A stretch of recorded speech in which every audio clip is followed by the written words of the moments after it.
Hello everyone, welcome to T-SAT. నేను మీ లింగదాస్. వివిధ పోటీ పరీక్షలకి ప్రిపేర్ అవుతున్న అభ్యర్థుల కోసం టీశాట్ వారు అందిస్తున్న ఉచిత శిక్షణ తరగతుల్లో భాగంగా మనం ప్యూర్ మ్యాథ్స్ అనే టాపిక్లోంచి ఈరోజు మనం ఎల్సిఎం అండ్ హెచ్సిఎఫ్ అనే కాన్సెప్ట్ని డిస్కస్ చేద్దాం. ఎల్సిఎం అండ్ హెచ్సిఎఫ్ అనగా ఎల్సిఎం అంటే లీస్ట్ కామన్ మల్టిప్లేయర్, తెలుగులో కనిష్ట సామాన్య గుణిజము అని అంటారు. హెచ్సిఎఫ్ అంటే హైయెస్ట్ కామన్ ఫ్యాక్టర్, గరిష్ట సామాన్య కారణాంకము లేదంటే గరిష్ట సామాన్య భాజకము అని అంటారు. సో ముందుగా మనం అసలు మల్టిప్లేయర్ గుణిజము అంటే ఏంటి అని ఒకసారి చూస్తే, సో గుణిజం అంటే ఏదైనా ఒక సంఖ్యని మరొక సంఖ్య చేత గుణించగా ఏర్పడిన ఫలితాన్ని గుణిజము అంటారు. గుణించగా జనించింది. ఓకేనండి. సో గుణిస్తాం, ఏది జనిస్తుందో అది ఆన్సర్. సో 2 యొక్క గుణిజాలు రాస్తే 2 1s 2, రైట్ అండి. ఇలా మనం రాస్తే 2 2s 4, 2 3s 6, 2 4s 8, 2 5s 10 ఈ విధంగా రాస్తూ ఉంటాం. సో ఇక్కడ గుణిజాలు అనంతంగా ఉంటాయి, అంటే ఎన్ని సంఖ్యలు ఉన్నా మనం మల్టిప్లై చేసుకుంటూ వెళ్ళొచ్చు. సో ఇందులో ఏదైనా ఒక సంఖ్యకి కనిష్ట గుణిజం మాత్రమే ఉంటుంది, గరిష్ట గుణిజం మాత్రం ఉండదు. అంటే ఒక సంఖ్య యొక్క గుణిజాల్లో we can identify only minimum multiplier మాత్రమే, మ్యాక్సిమం మల్టిప్లేయర్ని లేదంటే హైయెస్ట్ మల్టిప్లేయర్ని మనము కౌంట్ చేయలేము, అది ఇన్ఫినిటివ్గా ఉంటుంది. కాబట్టి ఇలా కనిష్టమైన గుణిజము 2. ఫర్ ఎగ్జాంపుల్ మనము 5 యొక్క గుణిజాలు రాసామనుకోండి. 5 1s 5, 5 2s 10, 5 3s 15, 5 4s 20, 5 5s 25, 5 6s 30 ఇలా అనంతమైన గుణిజాలు రాస్తూ వెళ్తాం.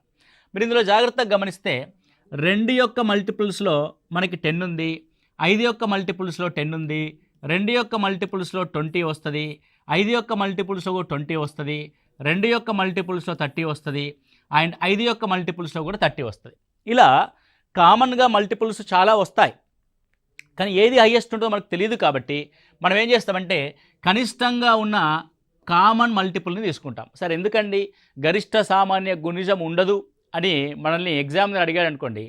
గరిష్ట సామాన్య గుణిజం ఉండకపోవడానికి గల కారణం ఏంటంటే, ఒక సంఖ్య యొక్క గుణిజాలలో గరిష్ట గుణిజాన్ని మనము చెప్పలేము కాబట్టి, మనం నిర్ధారించలేము కాబట్టి, we cannot define the maximum అంటే highest multiple of the given number. కాబట్టి మనకు గరిష్ట సామాన్య గుణిజం ఉండదు, కేవలం కనిష్ట సామాన్య గుణిజం మాత్రమే ఉంటుంది.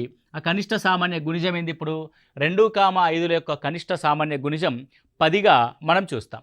అదేవిధంగా భాజకాలు చూసామనుకోండి, భాజకము అని అంటాం. భాజకాన్ని కారణాంకము అని కూడా అంటారు. ఓకే, ఫ్యాక్టర్ లేదంటే డివిజర్ అని అంటాం. Divisor or factor.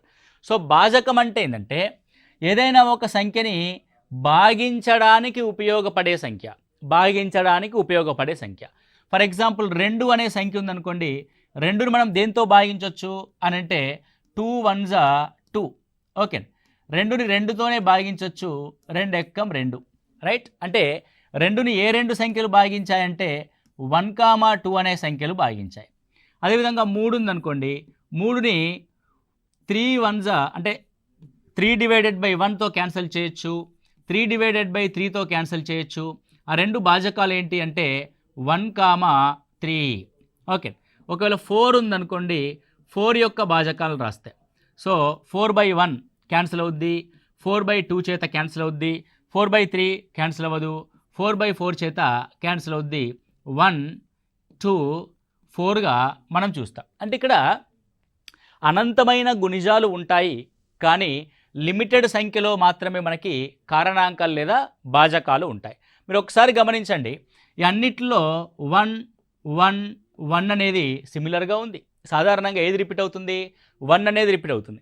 అంటే ఏ సంఖ్యలు తీసుకున్నా సరే ఆ సంఖ్యల యొక్క కనిష్ట భాజకం ఏదండి? కనిష్ట భాజకము 1, కనిష్ట భాజకము 1, కనిష్ట భాజకము 1. అంటే ఇక్కడ కనిష్ట సామాన్య గుణిజాన్ని మనము ఐడెంటిఫై చేయగలిగాము. గరిష్ట సామాన్య గాసాబానే ఎందుకు తీసుకుంటున్నామంటే ఇలా కనిష్ట సామాన్య భాజకము, కనిష్ట సామాన్య కారణాంకం ప్రతిదానికి 1 మాత్రమే నిర్ధారించబడింది. అంటే 1 అండ్ ఓన్లీ, అంటే అన్నిటికీ ప్రతిదానికి మినిమం ఫ్యాక్టర్ ఏంటి? 1. కాబట్టి అలాంటి క్వశ్చన్ రైజ్ అవుతుంది, ఎందుకంటే అన్నిటికీ ఆన్సర్ ఒకటే అవుతుంది. మరి అప్పుడు ఏం రైజ్ అవుద్ది అని అంటే హయ్యెస్ట్, అంటే గరిష్టమైన సామాన్య కారణాంకం ఏది ఉంటుందో దాన్ని మనం రైజ్ చేస్తాము. ఇక మీరు చూడండి 2,4ని కనుక కారణాంకాలు రాస్తే 1 కామన్గా ఉంది, లీస్ట్ మనకు అక్కర్లా. 2 కూడా కామన్గా ఉంది, ఉన్న వాటిలో గరిష్టమైనది ఏది అంటే 2గా మనం చూస్తాం. అందుకే మనకి గాసాబా గరిష్ట సామాన్య భాజకం ఎందుకు ఉంటుంది, కనిష్ట సామాన్య భాజకం ఎందుకు ఉండదు అని అంటే ప్రతి సంఖ్య యొక్క కనిష్ట భాజకం 1 కాబట్టి. ఎందుకంటే 1 is a factor of all the given natural numbers. 1 అనేది అన్ని సహజ సంఖ్యలకి ఒక కారణాంకం కాబట్టి అది ప్రతి సంఖ్యకి కనిష్ట కారణాంకం 1 మాత్రమే అవుతుంది. కాబట్టి మనకి కనిష్ట సామాన్య భాజకం అనే కాన్సెప్ట్ రాదు, గరిష్ట సామాన్య భాజకం అనే కాన్సెప్ట్ మాత్రమే వస్తుంది. కాబట్టి మనం గాసాబాని కనుక్కుంటాం. సరే అండి, భాజకాలు అంటున్నాము, లిమిటెడ్ సంఖ్యలో ఉంటాయి అంటున్నాం. గుణిజాలు అంటున్నాము, గుణిజాలు లిమిటెడ్ సంఖ్యలో ఉండవు, దర్ ఈజ్ ఏ అన్డిఫైన్గా ఉంటాయి, చాలా గుణిజాలు ఉంటాయి. కాబట్టి మనం దాని యొక్క నెంబర్ని ఐడెంటిఫై చేయలేం. ఎప్పుడైతే లిమిటెడ్ స్ట్రెంగ్త్ అంటే లిమిటెడ్ నెంబర్స్లో మనకి ఉంటుందో అంటే భాజకాల యొక్క సంఖ్య లిమిటెడ్గా మనం చెప్పాం. లిమిటెడ్గా చెప్పామంటే ఏంది, ఇది ఒక దాని ఏమంటారు కౌంటబుల్ సెట్ అనమాట, రైట్? అంటే ఎన్ని ఉంటాయి అని మనం చెప్పగలము. సో ఎన్ని ఉంటాయో చెప్పగలిగినప్పుడు ఎలా చెప్తాం మరి అంటే ఒక సంఖ్య యొక్క కారణాంకాల్ని కానీ ఒక సంఖ్య యొక్క భాజకాల్ని కానీ మనం ఏ విధంగా కౌంట్ చేస్తాము అన్న విషయాన్ని కనుక మనం గమనిస్తే, సో ఒక సంఖ్య ఉందనుకోండి, ఫర్ ఎగ్జాంపుల్ 20 ఉంది. 20 యొక్క నెంబర్ ఆఫ్ ఫ్యాక్టర్స్ రాయాలనుకుంటున్నాం. కారణాంకాల సంఖ్య ఏం రాస్తున్నాం మనం ఇక్కడ? కారణాంకాల సంఖ్యను రాస్తున్నాం. 20 యొక్క కారణాంకాల సంఖ్య. సో ఏంటి 20 యొక్క కారణాంకాల సంఖ్య? కారణాంకాల సంఖ్యను రాయాల్సి వచ్చినప్పుడు ఏ విధంగా రాస్తామంటే 20ని ప్రధాన సంఖ్యల యొక్క లబ్ధంగా రాయాలి. 20ని ఏ విధంగా రాస్తాం? ప్రధాన సంఖ్యల లబ్ధంగా. ఏదైనా ఒక సంఖ్యని ప్రధాన సంఖ్యల లబ్ధంగా రాయాల్సి వచ్చినప్పుడు 20ని ఈ విధంగా రాసుకొని ఒక నిలువు గీత మరియు ఒక అడ్డు గీతతో ఒక సింబల్ని క్రియేట్ చేస్తాం. ఈ సింబల్ యొక్క పేరు ఫ్యాక్టోరియల్ సింబల్. ఏంటి సింబల్ యొక్క పేరు? Factorial symbol. ఓకే అండి, అంటే కారణాంకాలుగా విభజించగలుగుతున్నాము అని అర్థం. సో ఇప్పుడు 20ని తీసుకొని నిర్దిష్టమైన ప్రధాన సంఖ్యల చేత డివైడ్ చేసుకుంటూ వెళ్తాం. 2 తీసుకొని డివైడ్ చేసాం, 2 10ల 20. అగైన్ 2 అనేది ఒక ప్రధాన సంఖ్య కాబట్టి 2 తీసుకొని డివైడ్ చేసాం, 2 5ల 10. 5ని 5 చేత మాత్రమే డివైడ్ చేయగలం, 5 ఎక్కం 5. ఇలా 1 వచ్చేంత వరకు మనం డివైడ్ చేసాం. సో ఇప్పుడు 20ని దేనిగా రాయొచ్చు అని అంటే 2 × 2 4, 4 5 20. అంటే 20ని ప్రధాన సంఖ్యల యొక్క కారణాంకాలుగా రాసినప్పుడు 2 అనేది 2 సార్లు రిపీట్ అయింది కాబట్టి దాన్ని 2 స్క్వేర్ అంటాం. 5 ఒకసారి రిపీట్ అయింది, దాన్ని 5 పవర్ 1 అంటాం. 2 స్క్వేర్ × 5 పవర్ 1. సో ప్రధాన సంఖ్యల యొక్క లబ్ధంగా రాసినప్పుడు ఒక్కొక్క ప్రధాన సంఖ్య ఎన్నిసార్లు రిపీట్ అయిందో దాని యొక్క ఘాతంలో చూపిస్తాం. ఇప్పుడు కారణాంకాల సంఖ్య కనుక్కోవాల్సి వచ్చినప్పుడు ఆ ఘాతాలని తీసుకొని ఘాతము 2 తర్వాతి ఘాతము 1. Okay right. సో ఆ ఘాతాల యొక్క +1, 2 + 1 అండ్ 1 + 1, రైట్. సో అలా ఘాతాల యొక్క +1 తీసుకొని వాటి యొక్క లబ్ధాన్ని మనము కారణాంకాల సంఖ్యగా రాస్తాం. 2 + 1 3, 3 2s 6. కాబట్టి 20 యొక్క కారణాంకాలు ఎన్ని ఉంటాయి? 6 ఉంటాయి. ఉంటాయా చూద్దాం. 20 యొక్క కారణాంకాలు నేను ఒక సమితి రూపంలో రాస్తున్నాను. 1 2 3తో డివైడ్ అవ్వదు, 4తో డివైడ్ అవుతుంది, 5తో డివైడ్ అవుతుంది, అండ్ 10తో డివైడ్ అవుతుంది, అండ్ 20 చేత డివైడ్ అవుతుంది. చూడండి ఎన్ని వచ్చాయి? 1 2 3 4 5 6, రైట్. సో ఇలా మనం ఒక సంఖ్య యొక్క కారణాంకాల సంఖ్యని ఈ పద్ధతి ద్వారా కనుక్కుంటాం. దీన్ని నొటేషన్లో ఏ విధంగా రాస్తామంటే if there is a N as a number, ఒక ఎన్ అనే సంఖ్య ఉంది. ఎన్ అనే సంఖ్యని మనము ప్రధాన కారణాంకాల యొక్క లబ్ధంగా రాస్తున్నాం. సో పి అనేది ఒక ప్రధాన సంఖ్య, క్యూ అనేది ఒక ప్రధాన సంఖ్య, ఆర్ అనేది ఒక ప్రధాన సంఖ్య, ఎస్ అనేది ఒక ప్రధాన సంఖ్య, అలా మల్టిపుల్ ప్రైమ్ ఫ్యాక్టరైజేషన్లో రాసాం. సో పి అనేది ఏ సార్లు రిపీట్ అయింది అంటే p power a, q power b, r power c, s power d, ఇలా ఒక సంఖ్యని ప్రధాన సంఖ్యల యొక్క లబ్ధంగా రాసినప్పుడు ఒక్కొక్క ప్రధాన సంఖ్య ఎన్నిసార్లు రిపీట్ అయిందో దాన్ని మనం పవర్స్లో తీసుకుంటాం. అప్పుడు కారణాంకాల సంఖ్యకి ఫార్ములా ఏమవుతుంది? కారణాంకాల సంఖ్య కారణాంకాల సంఖ్య ఏమవుతుందంటే a+1 into b+1 into c+1 into d+1 అవుతుంది. ఈ విధంగా సో మెనీ అనేటి ఆ విధంగా వస్తాయి. కాబట్టి చివరిలో ఏంటి d+1. ఈ విధంగా ఒక సంఖ్య యొక్క ప్రధాన కారణాంకాల సంఖ్యని రాసి ప్రధాన కారణాంకాల లబ్ధంగా రాసి దాని నుంచి మనం కారణాంకాల సంఖ్యని కనుక్కుంటాం, ఎన్ని వస్తాయన్న విషయాన్ని కనుక్కుంటాం. రైట్, ఇది భాజకాలు మరియు ఆ గుణిజాలకు సంబంధించిన కాన్సెప్ట్. రైట్ అండి, ఇప్పుడు మనము అసలు కాసాగు అంటే ఏంటి, అదేవిధంగా గాసాబా అంటే ఏంటి అన్నది ఒకసారి చూద్దాం. సో ఎల్సిఎం అంటున్నాం మనం. ఎల్సిఎం ఇందాక మనం చెప్పుకున్నట్టుగా ఇది కనిష్ట సామాన్య గుణిజంగా రాస్తాం. సో కాసాగు కనుక్కునే పద్ధతి ఏముంది అని ఒకసారి కనుక చూస్తే, సో 20 అనేది ఒక సంఖ్య, 30 అనేది ఒక సంఖ్య, 40 అనేది ఒక సంఖ్య. 20, 30, 40ల కాసాగుని మనం ఏ విధంగా కనుక్కుంటాము అని ఒకసారి చూస్తే, 20, 30, 40ల కాసాగు. సో ఏం చేయాలంటే 20ని 30ని 40ని ఇలా ఫ్యాక్టోరియల్లో రాసి, ఈ విధంగా ఫ్యాక్టోరియల్లో రాసి 2తో డివైడ్ చేయండి. 2 10ల 20, 2 15ల 30, 2 20ల 40. ఓకేనండి. సో ఇప్పుడు 10, 15, 20 ఏ ప్రధాన సంఖ్య చేత భాగించబడతాయి? 5 చేత భాగించబడతాయి. 5 రెంట్ల 10, 5 ముళ్ళ 15, 5 నాళ్ళ 20. ఓకే. సో ఇక్కడ చూడండి 20, 30, 40 మూడింటికి 3 క్యాన్సిల్ అయ్యాయి. 10, 15, 20 మూడింటికి 3 క్యాన్సిల్ అయ్యాయి.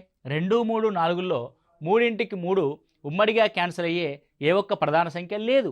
కానీ మనకి మూడింటికి 3 క్యాన్సిల్ అవ్వాల్సిన అవసరం లేదు. కనీసం 2 క్యాన్సిల్ అయినా సరే వి కంటిన్యూ ద ప్రాసెస్, మనం ఈ ప్రక్రియని కొనసాగిస్తాం. ఇప్పుడు 2, 3, 4లో 2, 4 ఉమ్మడిగా 2 చేత భాగించబడతాయి కదా. సో వాటిని కన్సిడర్ చేస్తాం. అంటే ఏవి భాగించబడతాయి? 2 భాగించబడతాయి. 2 ఎక్కం 2, 3 భాగించబడలేదు కాబట్టి 3 యాజిటీజ్గా తీసుకుంటాం. అండ్ 2 రెండ్ల 4. ఇప్పుడు చూసుకున్నట్లయితే 1, 2, 3లలో 1తో కాకుండా మిగతా ఏ సంఖ్య చేత కూడా ఉమ్మడిగా ఏవి భాగించబడవు. Right and stop the process. ఇలా కనీసం 2 కూడా ఉమ్మడిగా భాగించబడని సందర్భంలో మనం ఈ ప్రాసెస్ని ఆపేస్తాం. ఆపేసి ఇలా మనం ఏ సంఖ్యలను అయితే భాగించామో, ఏ సంఖ్యలను తీసుకుని అయితే వాటిని భాగించామో ఆ సంఖ్యలు అండ్ చివర్లో ఏవైతే సంఖ్యలు మిగిలాయో ఆ సంఖ్యల యొక్క లబ్ధాన్ని మనము కాసాగుగా రాస్తాం. So what about LCM? This is the కాసాగు. ఏమేమి తీసుకున్నాం? 2 × 5 × 2, 2 × 5 × 2 and 1 × 3 × 2 and 1 × 3 × 2. Okay. So 2 5s are 10, 10 2s are 20, 23s are 60, 62s are 120. So దీని యొక్క కాసాగు ఏంటి? 120. అంటే 120 వరకు 20 టేబుల్ని రాసిన, 30 టేబుల్ని రాసిన, 41 టేబుల్ని రాసిన 120 కంటే ఏ తక్కువ సంఖ్య కూడా మూడింటిలో కామన్గా ఉండదు. ఇక్కడ 20 రెంట్లు 40 ఉంటుందండి, 41 ఎక్కం 40 ఉంటుంది కదా సార్, 40 కామన్గా ఉంది. 40, 20 మరియు 41 టేబుల్లో ఉంటుంది కానీ 31 టేబుల్లో ఉండదు. అవునా కదా? రైట్. నెక్స్ట్ సార్ 23ల 60, 30 రెంట్ల 60, 60, 60 కామన్గా ఉంది 20 అండ్ 30 టేబుల్లో కదండి. మరి 60 ఎందుకు కాదు అని అంటే 40 అనే టేబుల్లో అంటే 40 యొక్క గుణిజాల్లో 60 రాదు కాబట్టి 60 కూడా రాదు మనకి. So what is that? 120 is our answer. Okay right. This is the process. ఇంకొక రకంగా కూడా మనము చేయవచ్చు. ఎలా చేయొచ్చు? మనం ఇందాకే నేర్చుకున్నాం.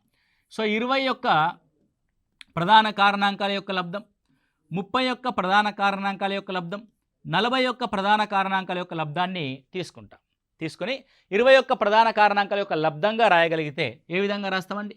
2, 2 రెండ్ల 4, 4 5 20. ఓకే. నెక్స్ట్ 30ని ఏ విధంగా రాస్తాం? 2, 2 15ల 30 అంటే 3 5ల 15. 40ని ఏ విధంగా రాస్తాం? 2 రెండ్ల 4, 4 రెంట్ల 8, 8 5లు 40. So it can be written as 2 square into 5. It can be written as 2 into 3 into 5 and 2 cube into 5. 2 cube into 5. So ఈ విధంగా ఇవ్వబడిన సంఖ్యల్ని ప్రధాన కారణాంకాల యొక్క లబ్ధంగా రాయాలి. రాసి ఒకసారి వాటిని చూడాలి. చూస్తే మనకి ఏమనిపిస్తుందంటే అసలు ఎన్ని రకాల ప్రధాన కారణాంకాలు వచ్చాయి మూడింటిలో అని చూస్తే 3 రకాల ప్రధాన కారణాంకాలు వచ్చాయి. సో ఎక్కడైనా సరే ఉమ్మడిగా వచ్చినా రాకపోయినా సరే సో మనకు ప్రధాన సంఖ్యలు ఏమొచ్చాయి అని ఒకసారి చూస్తే 2 వచ్చింది, 3 వచ్చింది, 5 వచ్చింది. There is a 2 as a prime number, 3 as a prime number, 5 as a prime number. వీటికంటే వేరే వచ్చినాయా? రాలేవు. అండ్ ఇందులో 2 యొక్క గరిష్ట ఘాతాన్ని తీసుకోవాలి 2 క్యూబ్, 3 యొక్క గరిష్ట ఘాతం ఎక్కడైనా సరే 1 ఉంది, 5 యొక్క గరిష్ట ఘాతం ఎక్కడైనా సరే 1 ఉంది. ఇది దాని యొక్క ఎల్సిఎం అవుద్ది. అంటే రాసిన 3 సంఖ్యల యొక్క అన్ని ప్రధాన సంఖ్యల్ని తీసుకొని ఆ ఒక్కొక్క ప్రధాన సంఖ్య యొక్క గరిష్ట ఘాతం యొక్క లబ్ధాలని మనము ఎల్సిఎంగా డిసైడ్ చేస్తాం. 2 cube is a 8 into 3 into 5, 8 5 40, 40 120. So this is the concept of LCM. Okay, ఈ విధంగా మనము కనుక్కోవడం జరుగుద్ది ఎల్సిఎం అనే విషయాన్ని. అండ్ ఇక్కడ మోరోవర్ మనము ప్రశ్నలు చేసేటప్పుడు ఎల్సిఎం కనుగొనడంలో మనం కొన్ని ట్రిక్స్ని ఉపయోగిస్తాం, కొన్ని కాన్సెప్ట్స్ని వాడతాం. ఏంటి ఆ కాన్సెప్ట్స్ అంటే, so for the same example, so 20, 30, 40 3 సంఖ్యలు ఇచ్చాడు. ఓకే, సో ఎప్పుడైనా సరే సంఖ్యలు ఎక్కువగా ఉన్నప్పుడు మనకు టైం ఎక్కువగా పడుతుంది. కాబట్టి సంఖ్యను రెడ్యూస్ చేయడానికి ప్రయత్నం చేయాలి. ఎలా రెడ్యూస్ చేస్తామంటే, ఏదైనా ఒక సంఖ్య ఉండి ఆ సంఖ్య యొక్క గుణిజం ఉంటే 20, 20 40. ఓకేనండి. సో ఒక సంఖ్య, ఆ సంఖ్య యొక్క గుణిజం కనుక ఇవ్వబడిన సంఖ్యల్లో ఉంటే మనము ఆ సంఖ్యని వదిలేసి మిగతా సంఖ్య ప్లస్ ఆ గుణిజానికి ఎల్సిఎం కనుక్కుంటే సరిపోద్ది. అంటే 3 ఒక నెంబర్ తీసేసాం, మిగతా 2 కనుక్కుంటే చాలు. అంటే 3 క్యాలిక్యులేషన్ చేయడానికి పట్టే సమయం కంటే 2 క్యాలిక్యులేషన్ చేసే సమయం తగ్గిపోతుంది. అవునా కాదా? కాబట్టి ఒక సంఖ్య యొక్క గుణిజం కనుక ఇవ్వబడిన సంఖ్యల్లో ఉంటే సంఖ్యను తొలగించి మిగతా వాటికి మాత్రమే ఎల్సిఎం కనుక్కుంటాం. అందులో కూడా మళ్ళీ ఒక టెక్నిక్ 30, 40 ఉంది. రైట్ అండి. అన్ని సంఖ్యల్లో కనుక 0 ఉంటే సో ఎల్సిఎంలో కూడా చివరిలో 0 వస్తుంది. కాబట్టి ఉన్న 0ని తీసేయండి. తీసేసి 3, 4 అనేటి 2 వరుస సంఖ్యలు. ఏవైనా 2 వరుస సంఖ్యల యొక్క కాసాగు ఎల్లప్పుడూ కూడా వాటి యొక్క లబ్ధం అవుతుంది. 3, 4 యొక్క కాసాగు 3, 4 12, 4, 5 యొక్క కాసాగు 4, 5 20, 5, 6 యొక్క కాసాగు 5, 6 30. అంటే 3, 4 12 అయిపోయా. ఓకే అండి, సింపుల్. అంటే ఇదంతా ప్రాసెస్ అంతా మనం చేయాల్సిన అవసరం లేదు. These all are the concept for the understanding what is the LCM. ఇదంతా ఏంటి, అసలు కాసాగ్ అంటే ఏంటో అర్థం చేసుకోవడానికి మనం చేసే ప్రక్రియ. కానీ ఎగ్జామినేషన్ హాల్లో మనకి ఇంత ప్రక్రియ చేయడానికి సమయం ఉండదు. కొన్ని సందర్భాల్లో మనము చాలా త్వరగా ఆన్సర్స్ చేయాల్సి వస్తుంది. కాబట్టి అందుకని ఏం చేస్తామంటే ఇలాంటి టెక్నిక్స్ని వాడుతూ మనము ప్రిపరేషన్ని కొనసాగిస్తూ ఉంటాం. రైట్ అండి. సో ఏ సందర్భంలో ఆ 2 సంఖ్యల యొక్క లబ్ధము ఎల్సిఎం అవుతుందంటే 2 సందర్భాలు. ఒకటి, 2 వరుస సంఖ్యలు ఉన్నప్పుడు వరుస సంఖ్యల యొక్క లబ్ధమే వాటి యొక్క కాసాగు అవుతుంది. ఎందుకు అవుతుంది అని అంటే, ఏవైనా 2 వరుస సంఖ్యల్ని మనం ఏమంటామంటే పరస్పర ప్రధాన సంఖ్యలు అంటాం. మనం ఆల్రెడీ నెంబర్ సిస్టమ్ అనే కాన్సెప్ట్లో కూడా చూస్తున్నాము. పరస్పర ప్రధాన సంఖ్యలు అని అంటాం. సో ఏవైనా 2 సంఖ్యలు పరస్పర ప్రధాన సంఖ్యలు అయితే వాటి యొక్క కాసాగు ఎల్లప్పుడూ వాటి లబ్ధం అవుతుంది. ఈ పాయింట్ మీరు నోట్ చేసుకోండి, చక్కగా నోట్బుక్లో రాసుకోండి. ఎందుకంటే స్టేట్మెంట్ రూపంలో క్వశ్చన్ అడుగుతాడు.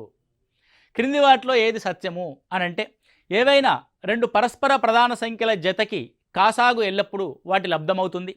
పరస్పర ప్రధాన సంఖ్యల యొక్క జతకి కాసాగు ఎల్లప్పుడూ 1 అవుతుంది. పరస్పర ప్రధాన సంఖ్యల యొక్క జతకి కాసాగు ఎల్లప్పుడూ గరిష్ట సంఖ్య అవుతుంది. పరస్పర ప్రధాన సంఖ్యలకి కాసాగుని కనుగొనలేము అని ఈ విధంగా 4 స్టేట్మెంట్స్ ఇస్తాడు. అలాంటప్పుడు మనం ఏం చేయాలి, కన్ఫ్యూజ్ అవ్వకుండా, సో పరస్పర ప్రధాన సంఖ్యల యొక్క కాసాగు ఎల్లప్పుడూ ఆ 2 సంఖ్యల యొక్క లబ్ధం అవుతుంది అన్న విషయాన్ని మనం ఇక్కడ చూస్తాం. సో ఏ సందర్భంలో పరస్పర ప్రధాన సంఖ్యలు ఉంటాయి అని అంటే, వాటికి 1 తప్ప ఏ ఇతర ఉమ్మడి కారణాంకాలు లేని సంఖ్యలను ఏమంటారంటే పరస్పర ప్రధాన సంఖ్యలు అంటారు అని మనం గత క్లాస్లో కూడా చూసాం. ఇంకే సందర్భంలో మనకు వాటి యొక్క రెండింటి యొక్క లబ్ధం అవుతుంది అని అంటే, ఏదైనా ఒక ప్రధాన సంఖ్య ఉండి ఒక ప్రైమ్ నెంబర్ ఉండి ఓకే. రెండవ సంఖ్య ప్రైమ్ నెంబర్ యొక్క గుణిజం కాకపోతే, ప్రైమ్ నెంబర్ యొక్క గుణిజం కాకపోతే ఆ రెండు సంఖ్యల యొక్క కాసాగు ఎల్లప్పుడూ వాటి యొక్క లబ్ధం అవుతుంది. ఫర్ ఎగ్జాంపుల్ 7 అన్నది ఒక ప్రధాన సంఖ్య, 7 అన్నది ఒక ప్రధాన సంఖ్య, 10 అన్నది ప్రధాన సంఖ్య కానీ కాకపోతే మనకు సంబంధం లేదు. మనం చెక్ చేయాల్సింది ఏంది, ఇది 7 యొక్క గుణిజమా కాదా అని చెక్ చేయాలి. కాదు. సో 7 అనేది ఒక ప్రధాన సంఖ్య ఉంది కాబట్టి దీని యొక్క కాసాగు ఎల్లప్పుడూ కూడా 7 10ల 70 అవుతుంది. సో ఇది కాసాగుకు సంబంధించిన concept. Okay. So this is the LCM. Right. Same thing మనము గాసాబాని పరిశీలిస్తే, ఓకే, కాసాగు యొక్క పరిశీలన అయిపోయింది. ఇప్పుడు గాసాబాని పరిశీలిద్దాం. సో గాసాబా లేదంటే గాసాక. ఓకే. సో దీన్ని ఏమంటామంటే హయ్యెస్ట్ కామన్ ఫ్యాక్టర్ లేదంటే గ్రేటెస్ట్ కామన్ డివిజర్గా కూడా చూస్తారు. అప్పుడప్పుడు ప్రశ్నలో జీసీడీ అని కూడా ఇస్తారు. అదేందో కొత్త పదం అనుకోవద్దు. గ్రేటెస్ట్ కామన్ డివిజర్ గరిష్ట సామాన్య భాజకం, హయ్యెస్ట్ కామన్ ఫ్యాక్టర్ గరిష్ట సామాన్య కారణాంకం. ఎందుకంటే భాజకం అన్నా కారణాంకం అన్నా ఒకటే కాబట్టి. లెట్స్ సే ఇందాక మనం తీసుకున్నట్టుగా 20, 30, 40ల గాసాబా కనుక్కుందాం. ఇందాక మనం కాసాబు కనుక్కున్నాం, ఇప్పుడు గాసాబాని కనుక్కుందాం. సో ఎందుకు సార్ ఇవే తీసుకుంటుంటే కన్ఫ్యూజన్ లేకుండా క్లారిటీగా ఉంటుంది అనమాట. సో 20, 30, 40ని తీసుకుంటే మనం ఏం చేసాం వాటి కోసము, 20ని 30ని 40ని ఫ్యాక్టోరియల్ చేసాం. ఓకే, అంటే ప్రధాన సంఖ్యల చేత డివిజన్ చేస్తూ వచ్చాం. 20, 30, 40లో 20 2 10ల 20 అయితే క్యాన్సిల్ అవుతుంది, 30 2 15ల 30 చేత క్యాన్సిల్ అవుతుంది, 40 2 20ల 40 చేత క్యాన్సిల్ అవుతుంది. 10, 15, 20లు మళ్ళీ ఉమ్మడిగా దేంతో క్యాన్సిల్ కాబడతాయి అని అంటే 5 చేత క్యాన్సిల్ కాబడతాయి, 5 చేత. సో 5 2ల 10, 5 3ల 15, 5 4ల 20. Okay, right. మళ్ళీ 2, 3, 4 ఉమ్మడిగా దేంతో క్యాన్సిల్ కాబడతాయి, ఉమ్మడిగా 3 క్యాన్సిల్ కావు, కేవలం 2 మరియు 4 మాత్రమే క్యాన్సిల్ అవుతాయి.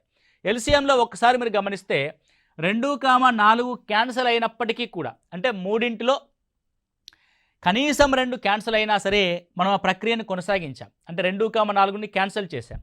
గాసాబాకు వచ్చేసరికి ఏ ఒక్కటి క్యాన్సిల్ కాకపోయినా అక్కడ 10 ఉండని, 10లో 9 ఉమ్మడిగా క్యాన్సిల్ అయ్యి ఒక్క సంఖ్య క్యాన్సిల్ కాకుండా మిగిలిపోయినా నువ్వు ప్రక్రియని ఆపేయాలి. ఎక్కడ, గాసాబాలో. కాబట్టి గాసాబాలో మన కండిషన్ ఏంటంటే ఈ ఫ్యాక్టోరియల్ డివిజన్లో ఇవ్వబడిన సంఖ్యలు ఏ ఒక్కటి క్యాన్సిల్ కాకపోయినా ఆపేయాల్సి ఉంటుంది. ఆపేసి ఏం చేయాలంటే 2, 3, 4లో 2, 4 2తో క్యాన్సిల్ అవుతాయి, కానీ 3 అనేది క్యాన్సిల్ అవ్వదు. ఏ ఇతర సంఖ్య చేత కూడా క్యాన్సిల్ అవ్వవు 3కి 3. కాబట్టి 2, 3, 4ని క్యాన్సిల్ చేసే ప్రక్రియని ఆపేసి ఈ 2, 3, 4ని కట్ చేస్తాం. మనకు వాటితో పని లేదు అని అర్థం. గాసాబా అంటే ఏంది, భాజకము, భాగించబడే సంఖ్య. ఈ 20, 30, 40ని దేంతో భాగించగలిగాం ఇప్పటి వరకు, 2తో భాగించగలిగాం, 5 చే మాత్రమే భాగించగలిగాం. మిగతా వాటిచే భాగించగలిగామా, లేదు. కాబట్టి ఏ సంఖ్యల చేత 3ని భాగించగలిగామో ఆ సంఖ్యల యొక్క లబ్ధ ఫలితమే మన గాసాబా అవుతుంది. So what is the HCF, there is only single, that is 2 × 5 that is equal to 10. కాబట్టి 20, 30, 40ల యొక్క గరిష్ట సామాన్య భాజకం ఏమవుతుందంటే 10 అవుతుంది. Okay. So this is the concept. మనం కాసాగులో ఇంకో కాన్సెప్ట్ కూడా చేసాం, ప్రధాన కారణాంకాల యొక్క లబ్ధంగా రాసి. సో ఇక్కడ కూడా 20 యొక్క ప్రధాన కారణాంకాల యొక్క లబ్ధం రాద్దాం. ఇందాక రాసినట్టుగా 2² × 5, 30ని రాద్దాం. 2 × 3 6 × 5 30, 40ని రాద్దాం. సో 2³ 8 × 5. ఓకే. సో ఇప్పుడు గాసాబాగా ఏం రాద్దాం, గాసాబా. రైట్. సో కాసాగులో ఏం చేసామంటే ఈ 3 సంఖ్యల్లో ఉన్న వివిధ ప్రధాన కారణాంకాలు తీసుకున్నాం. ఇక్కడ నుంచి 2 తీసుకున్నాం, ఇక్కడ నుంచి 3 తీసుకున్నాం, ఇక్కడ నుంచి 5 తీసుకున్నాం. అంటే the different types of prime numbers among the all given numbers. So ఉన్న వాటిలో వాటిని ప్రధాన కారణాంక లబ్ధంగా రాసినప్పుడు ఏ ఏ సంఖ్యలు వచ్చాయో వాటన్నిటిని ఇక్కడ తీసుకోవడం జరిగింది. ఇక్కడ గాసాబాకు వచ్చేసరికి మనం ఏం చేస్తామంటే ఎన్ని ఉంటాయో అన్ని తీసుకోం, అన్నింటిలో ఉమ్మడిగా ఉన్న వాటిని మాత్రమే తీసుకుంటా. అన్నింటిలో ఉమ్మడిగా ఉన్నవి, అన్నింటిలో ఉమ్మడిగా ఏమున్నాయి? 2 ఉంది, 2 ఉంది, 2 ఉంది, 2. అన్నింటిలో ఉమ్మడిగా 5 ఉంది, 5 ఉంది, 5 ఉంది, 5. సరే 3ని తీసుకోవద్దు, ఇక్కడ కాసాగులో మాత్రం అన్నింటిని తీసుకుంటాం. కానీ గాసాబాకు వచ్చేసరికి 3ంటికి 3లో ఉమ్మడిగా ఉన్నదాన్ని మాత్రమే తీసుకుంటాం. తీసుకొని ఇందాక కాసాగులో ఏం చేసాము? గరిష్ట ఘాతాలని తీసుకున్నాం. గాసాబాకు వచ్చేసరికి పేరుకే గాసా ఉంటుంది, గరిష్టం అని ఉంటుంది, కానీ మనకు వచ్చే వాల్యూ మాత్రం కనిష్టంగా ఉంటుంది. ఓకే, బాగా గమనించండి. పేరులో ఇక్కడ కనిష్ట అని ఉంటే మనకు వచ్చే నెంబరు గరిష్టంగా ఉంది, రివర్స్.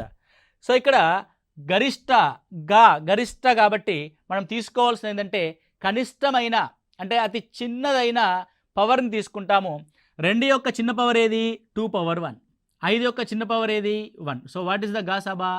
10 ఈజ్ ద గాసాబా. అంటే ప్రైమ్ ఫ్యాక్టరైజేషన్లో ఉమ్మడిగా ఉన్న నెంబర్స్ యొక్క, ఉమ్మడిగా ఉన్న ప్రధాన సంఖ్యల యొక్క కనిష్ట ఘాతాలు కలిగిన సంఖ్యల లబ్ధమే మనం గాసాబాగా తీసుకోవడం జరుగుద్ది. సో గాసాబాకి అందరూ ఉపయోగించే పద్ధతి ఏంటంటే కంటిన్యూస్ డివిజన్ మెథడ్, అంటే భాగాహార పద్ధతి. సో ఇక్కడ మీరు చూసినట్లయితే ఈ 2 మెథడ్స్ అనేవి చాలా ఈజీగా ఉంటాయి. సో కంటిన్యూస్ డివిజన్ మెథడ్ అనేది మనకి కొంత లెంతీ ప్రాసెస్గా ఉంటుంది, అందరూ ఉపయోగిస్తారు, కానీ పోటీ పరీక్షల్లో మాత్రం ఆ పద్ధతిని ఉపయోగించకుండా ఉంటేనే మంచిది. కానీ అది కూడా నేర్చుకుందాం మనం. ఇప్పుడు ఇవ్వబడిన సంఖ్యలు ఏంటి? 20, 30, 40. ఓకే, ఇచ్చిన వాటిలో ఏం చేయాలంటే కనిష్ట సంఖ్యని గరిష్ట సంఖ్య చేత భాగించాలి. సో 20 చేత 40ని భాగిస్తే 20 రెంట్ల 40, 0. ఎక్కడైతే 0 వస్తుందో అక్కడికి ఆపేయాలి, 0 రాకపోతే వి కంటిన్యూ ద ప్రాసెస్. ఓకేనండి. సో దేంతో భాగించబడింది? 40, 20 చేత భాగించబడింది. అంటే 20, 40 యొక్క గాసాబా 20 అర్థం. ఇక మిగిలింది ఏంది? 30. ఇప్పుడు 20ని 30 చేత భాగించి చూడాలి. ఇక్కడ చూడండి, 20 ఎక్కం 20, 10 వచ్చింది. సరే ఇందాక 0 వస్తే ఆపేసాం, మరి 10 వస్తే ఏం చేయాలి? 10 వస్తే ఏం చేయాలంటే దాన్ని అందుకే కంటిన్యూస్ డివిజన్ ప్రాసెస్ అన్నాం. సో 10 వస్తే మనం భాగాహారాన్ని కొనసాగించాలి, కొనసాగించదగిన భాగాహార పద్ధతి. ఎలా కొనసాగిస్తామంటే ఏదైతే శేషం 10 వచ్చిందో ఆ 10ని డివిజర్గా తీసుకుంటాం, భాజకంగా తీసుకొని ఇందాక ఉన్న భాజకాన్ని ఇక్కడ విభాజ్యంగా తీసుకుంటాం, అంటే భాగించదగిన సంఖ్యగా తీసుకుంటాం. రైట్. ఇప్పుడు మళ్ళీ దీన్ని భాగిస్తాం. సార్ 10 రెంట్ల 20.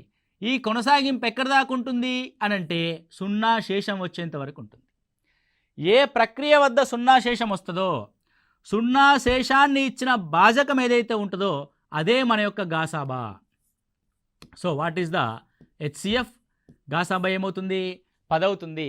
ఇది భాగాహార పద్ధతి ద్వారా గాసాబాని కనుక్కునే పద్ధతి. రైట్ అండి. సో కాసాగుని కానీ గాసాబాని గనం మనం 3 పద్ధతుల్లో చూడొచ్చు. అంటే కాసాగుని 2 పద్ధతుల్లో చూడొచ్చు. ఒకటి ఫ్యాక్టరియల్ మెథడ్, రెండవది ప్రైమ్ ఫ్యాక్టరైజేషన్ మెథడ్. అండ్ గాసాబాని మనం 3 పద్ధతుల్లో చూడొచ్చు. ఒకటి ఫ్యాక్టోరియల్ డివిజన్, రెండవది ప్రైమ్ ఫ్యాక్టరైజేషన్ మెథడ్, మూడవది కంటిన్యూస్ డివిజన్ ప్రాసెస్. రైట్. ఈ విధంగా మనము కాసాగు గాసాబా యొక్క కాన్సెప్ట్ని చాలా జాగ్రత్తగా అర్థం చేసుకోండి. కంపల్సరీ ప్రతి పోటీ పరీక్షలకు కూడా దీనికి సంబంధించి ప్రశ్నలు అనేవి రావడం జరుగుద్ది. సో నెక్స్ట్ క్లాస్లో మనము ఇంకొంచెం డీటెయిల్గా దీని గురించి చర్చించి దీని యొక్క సంబంధించిన ప్రీవియస్ ఎగ్జామినేషన్లో ప్రశ్నలు ఏ విధంగా వస్తున్నాయో కూడా చర్చిద్దాం. ఓకే అండి, thank you, all the best.